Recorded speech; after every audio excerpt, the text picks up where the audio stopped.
The arm drag is one of the most important attacks in jiu-jitsu, especially if you're playing seated guard or butterfly guard, where I'm sitting on my butt and my legs are between my opponent's legs.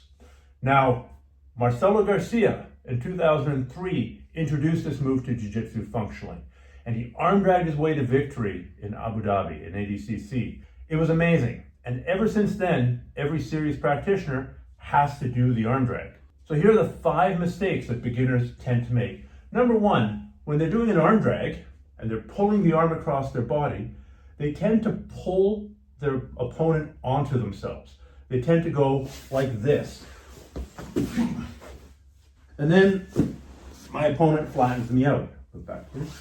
It's important that I do one or both of these things. I either move myself to the side and pull Alex where I was, or I pull Alex past me here, or I do both. I don't want to pull him towards me, I want to pull him to one side. This brings up a second point, and that's people, when they get excited, they tend to leave both of their hooks and they're like, yes, I'm arm dragging. And they pull the person past them, but they leave their foot in between their opponent's legs. In addition to doing the pulling, in addition to pulling him past you, you need to withdraw a leg. Because once you withdraw a leg, I'm essentially have one hook in. If I pull Alex here, and then I turn the corner and climb, I already have a hook in to take the back. The third mistake is to get the grip and to hang out here. If I have this grip, Alex knows what I'm going to be doing next. He's going to free his arm, he's going to counter it, he's going to do a cross chop here. As soon as I get this grip, I have to go. The moment my hand touches his tricep, that's the trigger position to explode into the arm drag.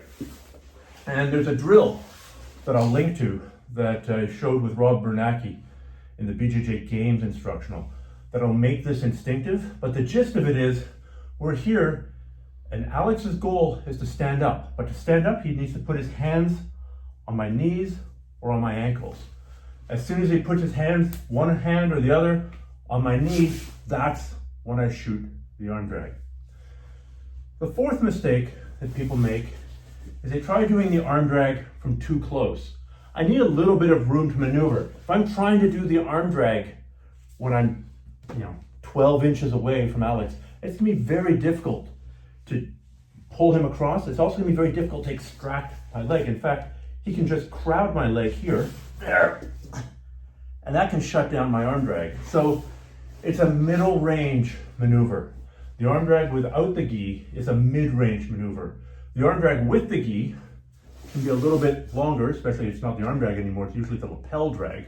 So now I can go a bit further. But I shouldn't do this too close. And the fifth mistake that people make is they don't have a plan B. Eventually, as I start doing the arm drag, he's gonna get good at countering it with grip fighting, or if it's a little bit too late, he's gonna step up there, right? To stop me from pulling him past me. At which point I need to be able to scoot in and assume the single leg X. I can sweep him and follow up with the leg. So we were talking about trigger positions, just like getting my hand on the back of his triceps is the trigger position for the arm drag. As soon as I'm here, boom, I have to go. As soon as Alex posts a leg outside of my leg, when I'm in butterfly guard, this should be my trigger position to control the ankle and to shoot in to get the single leg X, where I've got one foot on his hip, the other foot coming up between his legs, pinching my knee to my heel, and lifting my hips off the ground so that I can begin to sweep them. I'll give you one more. This is essentially an arm drag configuration. My left hand is controlling Alex's right wrist. My right hand is controlling Alex's triceps area. There's another position where if I reverse my hands, my right hand controls Alex's wrist and my left hand controls his elbow. When I rotate his arm inwards, it's very similar to the arm drag. This is the 2-on-1 control. And the arm drag and the 2-on-1 work together. And sometimes when people get really excited, they go here and they try to arm drag. This is not an arm drag position. This is a 2-on-1. And you can still attack from here. And that's why you need to learn this as well as this. All right? Good luck with the arm drag. If you drill it, I promise it'll become one of your main attacks.